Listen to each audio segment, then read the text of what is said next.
Get ready to travel the world and discover the sticky secrets behind your favorite chewing gum. Hold a piece of chewing gum in your mind. It looks simple, but it's actually a world traveler made from ingredients that started as raw earth materials and farm-grown plants. First mystery. What is gum even made of? Many modern gums use a gum base made from petroleum ingredients, plus sweeteners, softeners, and flavors that often come from plants.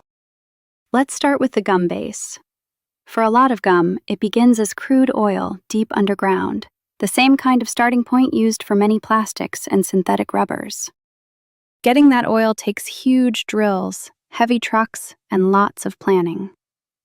We use these materials for everyday products, but drilling can disturb land and nearby wildlife, so careful rules and safer technology matter. Now jump to farms. Sweeteners can come from sugarcane or sugar beets, and flavors can come from plants like mint, cinnamon bark, or citrus peels. Farming gives us food and ingredients, but it also uses water and land. That's why farmers and scientists work on smarter irrigation, healthier soil, and ways to protect insects and birds that share the fields. Some gum ingredients come from rocks too. Certain additives and whiteners can start as minerals mined from the ground, crushed into fine powders. Mining and quarrying help supply materials for many products, but they change landscapes.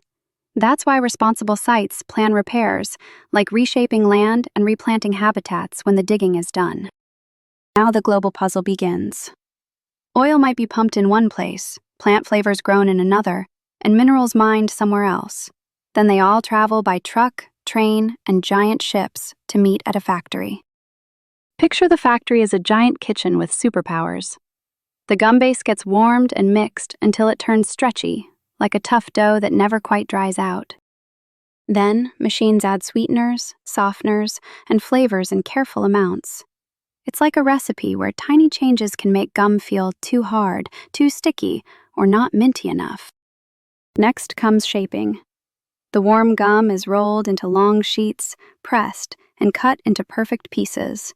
Fast, precise, and non-stop. Some gum gets a crunchy outer coat. That happens in a spinning drum where pieces tumble while thin layers of syrup and powder build up, like making tiny edible armor. All this takes energy, heaters, motors, and air systems running for hours. The challenge is to make that energy cleaner, using more wind, sun, and efficient machines so the air stays healthier.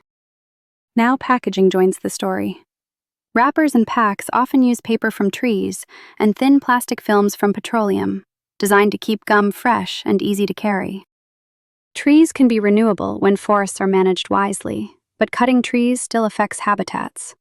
That's why replanting, protecting old forests, and recycling paper can make a real difference. After wrapping, boxes of gum ride on pallets into trucks, then to ports, then onto ships that are like floating cities. One small pack can travel hundreds or thousands of miles before it reaches a store near you. Finally, it lands in your hands. You unwrap it, chew it, and your teeth and jaw do the mixing now. Squish, stretch, and chew. But the journey isn't over when the flavor fades. If gum gets dropped outside, it can stick to sidewalks for a long time because the gum base doesn't break down easily like a banana peel. Cleaning gum off streets takes extra work, water, and energy. The best move is simple. Wrap used gum in paper and put it in the trash, so it doesn't become a sticky problem for everyone. So next time you chew gum, remember the massive effort behind that tiny bite.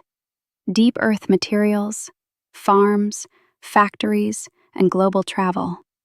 If we use it wisely and dispose of it properly, we're helping the planet and the people who made it.